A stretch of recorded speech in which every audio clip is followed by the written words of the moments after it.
There's a point in Predestination where the twist stops feeling clever and starts feeling like a warning. Not because time travel suddenly feels possible, not because the movie secretly predicted the future in some literal way. The uncomfortable part is smaller than that, and maybe that is why it stays with you. The movie understands a feeling that has become very familiar now. The feeling that something has already mapped you before you have even made the choice. That is why Predestination still hits differently. At first, it looks like a perfect puzzle box. A bomber, a time agent, a bar, a deal, a mission. A person chasing someone who keeps slipping through the timeline. It has all the pieces of a sharp sci-fi thriller. But the more the story falls in on itself, the less it feels like the movie is asking, "Can you solve this?" And the more it feels like it is asking, "Were any of these people ever free?" That is a much colder question. Because the famous loop is not only a timeline trick. It is a machine that turns a life into a job, a wound into a mission, and a person into evidence that the system was right all along. Every step seems personal. Every step feels like choice. But from the outside, those choices begin to look arranged. That is where the warning starts. In the film, the Temporal Bureau does not simply observe time. It manages it. It decides what pain is acceptable if the result looks useful. It treats prevention like a clean moral excuse, even when prevention requires building the very conditions that create disaster. And that is where the movie begins to feel less like fiction. We live in a world where systems also promise safety, prediction, efficiency, and protection. They tell us they can know behavior before it happens. They sort people. They profile risk. They recommend, nudge, classify, and sometimes punish with the confidence of something that believes the future is already data. Predestination takes that anxiety and turns it into a person. The strange thing is that the film does not need to lecture us about this. It hides the warning inside a story that first feels intimate. A lonely person sits at a bar. Someone listens. A life begins to unfold. And before we realize it, the story has moved from a confession into a trap. That is why this is not just about the twist. The twist is memorable, but the warning is what makes it unsettling. If a person can be shaped so completely by pain, secrecy, institutions, and time itself, then what do we really mean when we call their final choice their own? And if a system creates the path, then points to the result as proof that the path was necessary, who is actually responsible? That is the question Predestination leaves behind. Not who was he, not how does the loop work. Those questions matter, but they are not the deepest wound in the film. The deeper wound is this: what if the loop was not the strange part? What if the strange part is how familiar the loop feels now?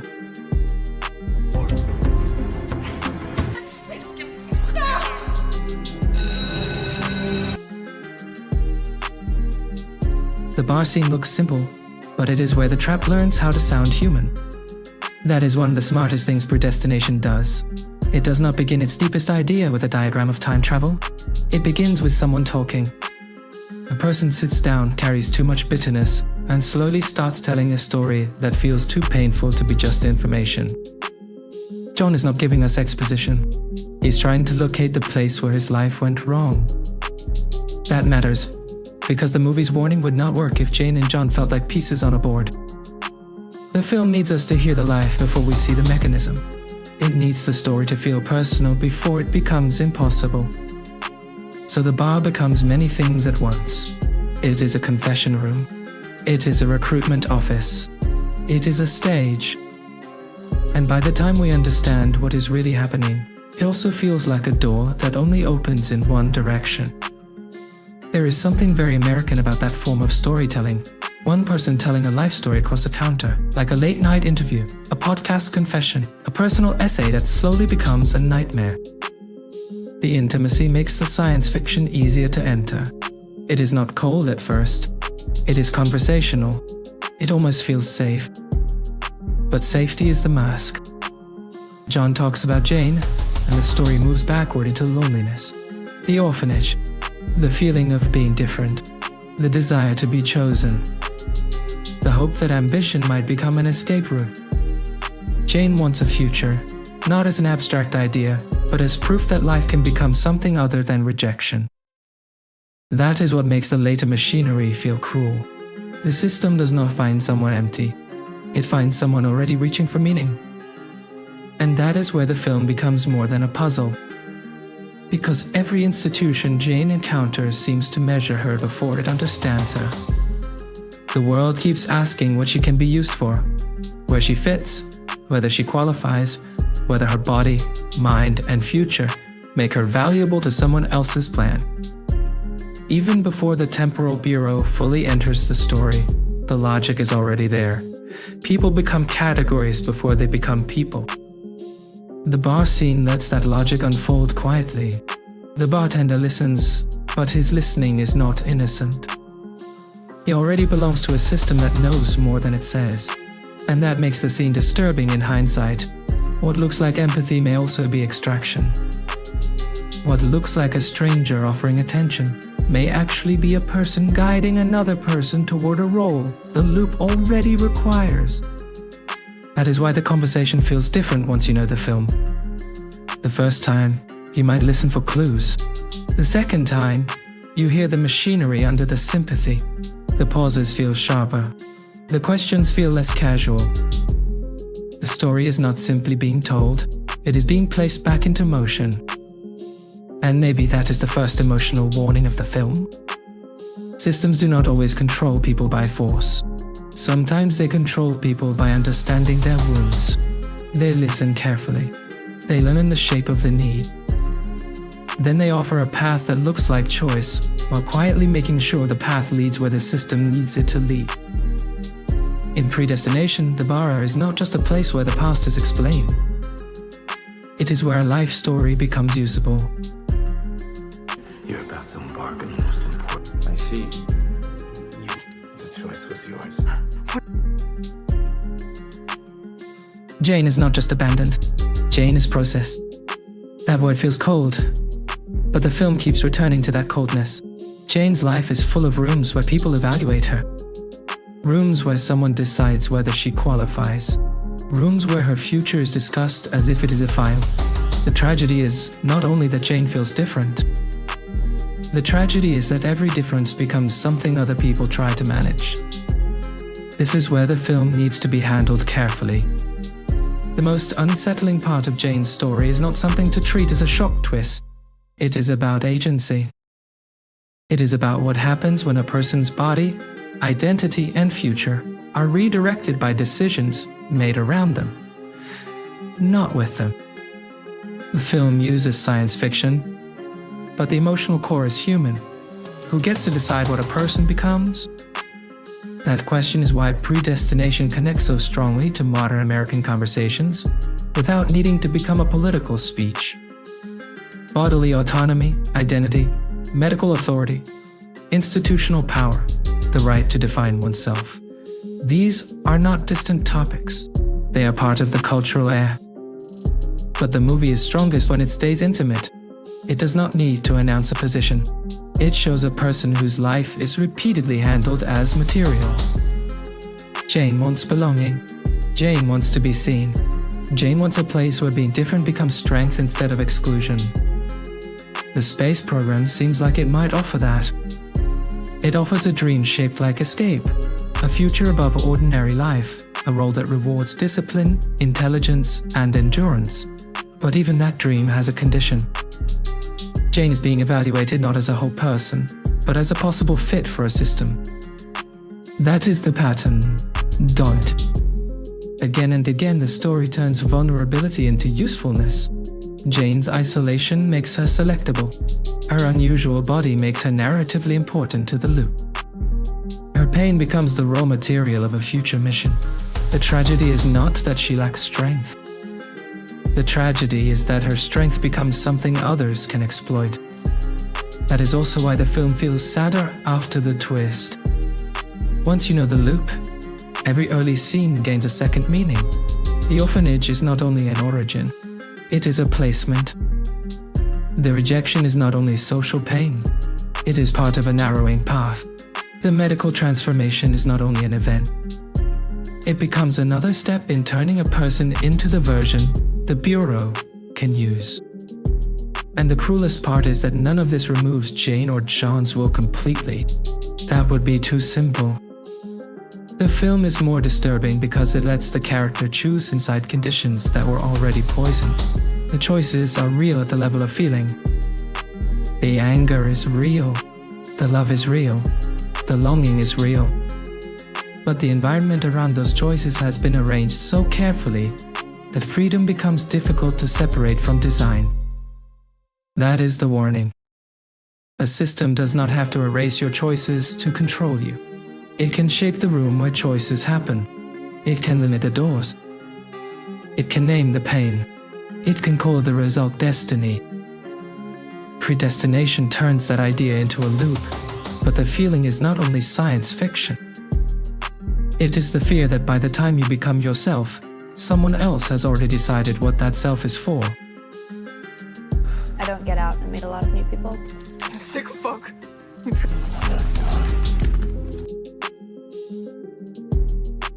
The cruelest part of the loop is that revenge has nowhere clean to land. John wants to find the person who destroyed Jane's life. That desire makes sense emotionally. Anger needs a direction. Pain wants a face. When someone has been abandoned, changed and left with a life they did not choose, the mind naturally looks for the person responsible. It wants a villain separate from the wound. But Predestination refuses to give John that comfort. Instead, the story turns revenge inward. The person John hates is not safely outside him. The person he is chasing is connected to him in the most impossible way. And once the loop closes, the question changes. It is no longer simply who caused this. It becomes, what happens when the person who caused your pain was also trapped by the same pain? That is where the twist stops being a trick and becomes tragedy. John meeting Jane is strange on paper. It is the kind of idea that could have been treated as a cold paradox, something designed only to make the audience gasp. But the movie does something more painful. It stages the meeting as longing. There is tenderness there, curiosity, recognition before recognition has a name. For a moment, the loop does not feel like machinery. It feels like two lonely people finding each other. That is why it hurts later. Because the relationship is real inside the character's experience. The feelings are not fake just because the timeline is closed. That is what makes the loop so devastating. It does not simply manipulate events. It uses genuine human need as the material of the trap. Love becomes causation. Loneliness becomes evidence. A moment that feels like escape becomes the very thing that locks the door. For a US audience, this connects to a very familiar emotional question. How much of personal failure is truly personal when the system has shaped the conditions around the person? We talk about accountability. We talk about trauma. We talk about cycles. We want to believe we can name where responsibility begins. But predestination makes that line almost impossible to draw. John's anger is understandable. Jane's pain is real. The agent's mission feels necessary. The bomber's future logic becomes horrifying. And yet, all of them belong to the same closed injury. That is why the film's identity loop is more than clever structure. It is a portrait of self-blame inside a system. The self becomes victim, cause, lover, parent, enemy, agent, and consequence. Every role points to another role, but none of them lead outside the machine. And that is what makes the warning stronger. If the system can make every version of you necessary to the system, then even your rebellion can become useful. Even your revenge can return to the place it was supposed to escape. Even your search for the person responsible can become another way the loop keeps you inside it. Predestination does not ask us to excuse every action. It asks us to sit with a harder possibility. Maybe blame is still real. But maybe blame is incomplete when the trap was built before the person ever knew they were inside it. The Blackmore Cross. I understand. Jane? Mr. Robertson? This is the USFF. The Bureau does not stand outside the loop. It keeps placing the pieces back inside it. That is the part of predestination that feels most like a warning. The Temporal Bureau presents itself as a guardian of history, an institution willing to make hard choices so catastrophe can be prevented. On the surface, that sounds like the moral center of a time travel thriller. Dangerous world, secret agency, difficult mission, life saved. We know that language. But the film slowly makes that language uncomfortable. Because the Bureau is not just preventing events, it is arranging them. It is not simply responding to the loop, it is maintaining the loop. It takes the baby. It places the child. It recruits the person shaped by that placement. It sends the agent back. It's the same wound moving through different names. That is why Robertson is so quietly frightening. He does not need to look chaotic. He does not need to sound cruel. His calmness is the point. He speaks with the confidence of someone who believes the outcome justifies the design. To him, Jane and John are not only people. They are assets, variables, instruments inside a larger protective structure. And once a person becomes an instrument, the system can call their suffering necessary. This is where the film connects strongly to American anxieties around institutions, surveillance, national security, and prevention logic. The Bureau's argument is familiar because many systems make similar promises. Trust us, we are preventing something worse. Trust us, the data says this is necessary. Trust us, the harm now will reduce harm later. Predestination asks what happens when that logic becomes a closed machine. If an institution creates the conditions that make someone dangerous, can it still claim moral purity for stopping the danger? If a system manufactures the path, then uses the final result as evidence that the system was needed, what would count as proof against it? The Bureau's perfect trick is that the loop seems to justify itself. Everything happens because it had to happen. And because it had to happen, the Bureau gets to say every manipulation was required. That is the darkest form of control in the film. Not control that says, I am controlling you. Control that says this was always your destiny. That is why the warning first angle matters. If we only treat predestination as a puzzle, the Bureau becomes part of the mechanics. But if we treat it as a warning, the Bureau becomes the central danger. It is the system that can predict, shape, and then excuse. It is the institution that turns trauma into productivity. It is the voice that tells a person their pain has purpose because the machine needed it. And maybe that is why the movie feels more current now. We are surrounded by systems that make predictions about behavior. Systems that claim to reduce risk. Systems that sort people through invisible models. Systems that can influence the future, then point to the future as if it was neutral evidence all along. Predestination makes that loop visible. It gives the machine a name, a mission, and a calm face. Then it asks whether protection is still protection when it needs someone to be broken first. I will never become you. Mr. Robertson, it's good to see you again. The bomber sounds insane until he starts sounding familiar. That is a dangerous feeling, and the movie knows it. The Phil bomber is terrifying because his actions are indefensible. He brings violence into the world and justifies it with the lives he claims to save. But the longer you listen, the more disturbing the symmetry becomes. His logic is not completely separate from the Bureau's logic. It is an uglier, more desperate version of the same idea. On now, to prevent greater harm later. That sentence sits at the center of the film like a crack in the glass. The Bureau believes it. The bomber believes it. The agent is trapped between them. And suddenly, the story is no longer a simple chase between protector and terrorist.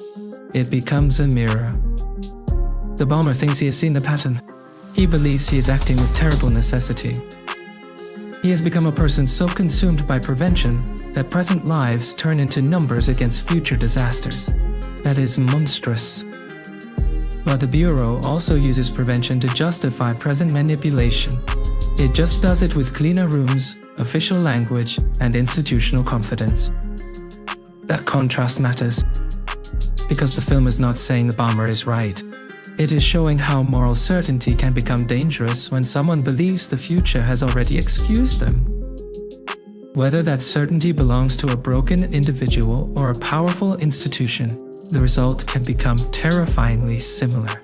People become expendable in the name of a timeline that only the controller claims to understand. For American viewers, this is one of the strongest local connections.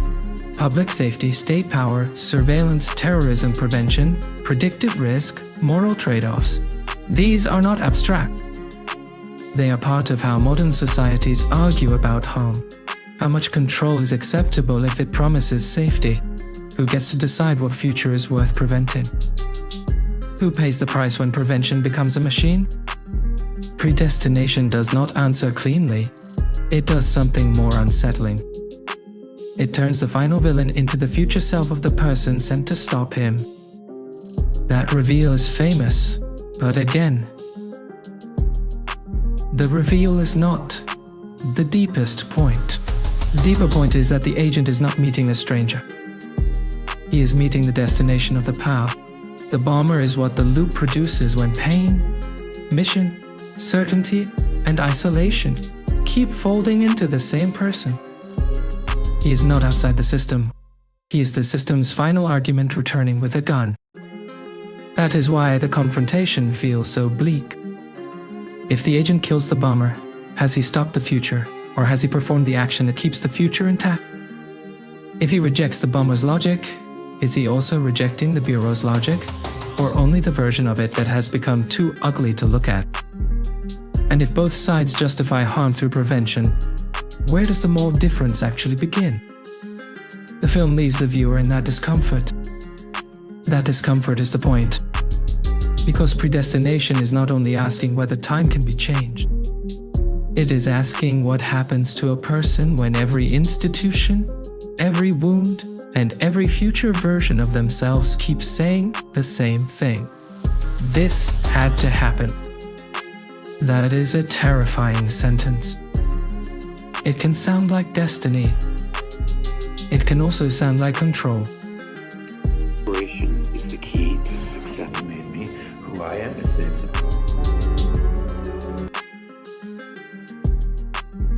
Maybe the most disturbing thing about predestination is that nobody gets a clean beginning. A clean beginning would mean there's a place before the machine. A version of Jane or John untouched by the loop. A moment where identity belongs fully to the person before the system arrives to name it, place it, recruit it, and use it. But the film keeps taking that away. Every origin leads to another point inside the same circle. The baby is not simply born. The baby is placed. The orphanage is not simply a childhood location. It is part of the loop's architecture. The lover is not simply a person who appears and disappears. He is another version of the same wound. The agent is not simply a protector. He is a product. And the bomber is not simply the villain. He is what the story becomes when the machine keeps feeding on itself. That is why the title feels so cold. Predestination sounds like fate, but in this film, fate often looks like management. It looks like a system arranging the conditions, then calling the result inevitable. It looks like a person being told their pain had purpose because the timeline needed it. And maybe that is the final warning. A closed loop can feel like destiny from the inside. If every path leads back into the same design, the person inside the loop may mistake repetition for truth. They may believe the damage had to happen because the damage always happened. They may accept the role because every other role has already been taken away. This is where the movie becomes more than a clever sci-fi construction. It becomes a sad reflection on identity.